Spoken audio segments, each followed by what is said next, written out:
Et le verre, on le fait comment? Bah, moi, je sais pas plus que ça. Je crois qu'il faut du sable et qu'il faut le chauffer. Et tu le prends où, ton sable? Bah, sur la plage, sûrement. Ah bah non, sur la plage, t'es mal barré. J'en sais rien, moi. Voilà, mais moi je sais comment on fait Mais du je verre. te Je souhaite. sais quel sable Mais il c'est faut ce que je te chauffer. Je dis. sais Et comment alors, il faut c'est ce que je te chauffer. dis, tu réécouteras ton enregistrement, c'est ce que je te dis depuis le début. Depuis le départ, Non, vous êtes 50. Vous êtes 50 à savoir comment il faut faire du verre. Oui. Et pourquoi je peux pas le faire?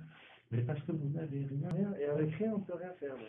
Admettons que tu t'aperçoives que tu as le sable idéal et que tu as un pote secrètement, il vient de fabriquer un four. Bon, alors le problème. Secrètement, il a fait du feu, ce con, et oh putain, tu l'as éteint, je voulais faire cuire du verre. Ah bon, bah écoute, on va rallumer le feu. Et toi, tu as ton sable miraculeux. Et je fais un four. Même sans. Enfin, Non, il faut faire veux, un en four. tout cas. Il faut du tirage là, parce qu'il faut que ça Tu fais un sorte. four et tu fabriques du verre. Bon, bah c'est bien, tu as réglé le problème du verre. Mais tu n'as pas réglé tous les autres. Par exemple, pour fabriquer la charnière en métal, Oui. il va te falloir du métal. Oui. Il faut le trouver. Oui, du cuivre ou du minerai de fer, ça va se trouver. Dans la nature. Oui. Non, mais moi je te parle vraiment de ce métal-là. C'est très important. C'est extrêmement important pour là où je vais. S'il faut que j'aille trouver du zinc, eh ben, je mélangerai du zinc avec. Oui, mais non, il faut le trouver. Je ne sais pas si tu vas trouver. On est sur la colline, je ne sais où, et admettons, on est sur une colline qui est la plus éloignée de la première source de zinc au monde. Ah, okay. Là, tu vas être un peu emmerdé. Mais là, je vais être emmerdé, voilà. forcément. Donc, pour la question des charnières, on les aura pas. Il faudrait que j'aille chercher le zinc, c'est tout. Oui, mais tout. Pourquoi tu changes les règles au fur et à mesure? mesure? Je ne change pas les règles. Moi, je mets toujours au même point depuis tout à l'heure. Non, tu me demandes la charnière. Moi, je te dis, si tu veux une charnière, je t'en fais une. Oui, mais je veux la même. Oui, je veux la même. Oui, mais avec le même alliage. Le métal. Le même alliage. Le même design. Si tu veux, si c'est pas la même d'un 5 mm, c'est pas un problème. J'ai de l'argile, je fais un moule.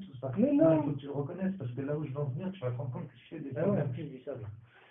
Le sable, moi je veux qu'on soit dans un endroit le plus éloigné possible. Du sable pour faire le verre, le plus éloigné possible. Mais alors tu vas en venir où là? Eh ben, je vais en venir que dans certaines conditions, tu sais où est le sable et comment faire le verre, mais tu ne pourras pas le faire. D'accord. Et tu vas en venir où par rapport à ce que je veux dire, moi je sais très bien, je vois bien, j'ai toujours pas changé, t'inquiète, c'est limpide dans mon esprit.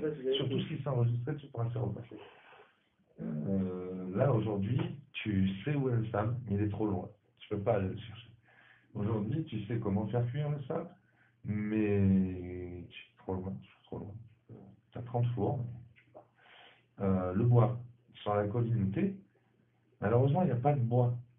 Alors il y aura d'autres choses, tu vas t'en sortir.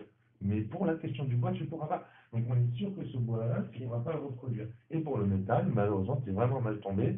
Tu es l'endroit le plus loin du monde. Quand même. Parce que ouais, ça, on t'a laissé dans le programme, on t'a laissé quand même un peu d'eau pour. D'accord, ok. Mais voilà, dans cette situation, c'est vraiment niqué. Ouais. Donc tu ne pourras pas reproduire tout ça. Et donc, ça que je veux t'expliquer, c'est que quand on arrive à la fin de la civilisation de ceux qui ont fabriqué les pyramides, donc c'était des gars comme toi et moi, ben, ces mecs-là, du jour au lendemain, c'est pas d'autres gars qui les ont remplacés. Peut-être qu'ils sont morts et que leurs descendants, les descendants, ils sont arrivés après les morts. Ils étaient là avec les gars qui allaient mourir. C'est leurs enfants. Leurs enfants. Ok. Bon, donc c'est bien les mêmes personnes. Ça serait bien les mêmes personnes. Mais ces personnes-là, et bien effectivement, ce sera où est le sable, qui sauront où est le métal, qui sauront quoi faire du sable et quoi faire du métal, et qui ne pourront plus finalement. Parce qu'il n'y a plus d'usine, il n'y a plus de route, il n'y a plus de camion pour aller chercher ton zinc, il n'y a plus d'avion pour aller dans tel pays, tout ça. Il ne pourra plus.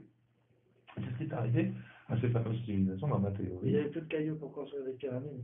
Ben si, ils en ont aujourd'hui. Et par exemple. Ils ne peuvent plus les transporter.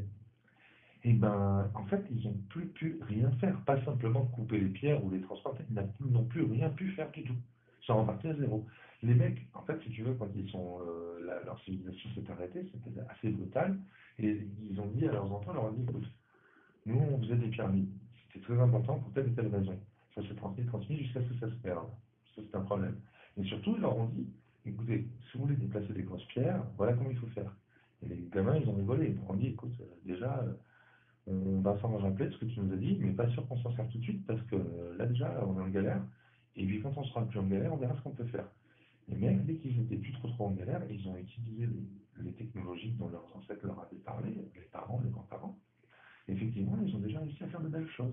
Ça n'avait plus du tout la grandeur de l'époque où leur famille se servait de ces choses-là avec les moyens complets de l'époque, avant la catastrophe qui les a éteints. Quels moyens complets, puisqu'il y a des traces d'outils et tout? Voilà, ces outils.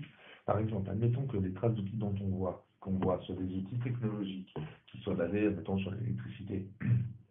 Là, quand la civilisation a sauté, ce qui leur a apporté l'électricité, les pyramides ou autre chose, je sais pas, ce qui leur a apporté l'électricité, ce truc-là a été anéanti, ou englouti, ou cassé.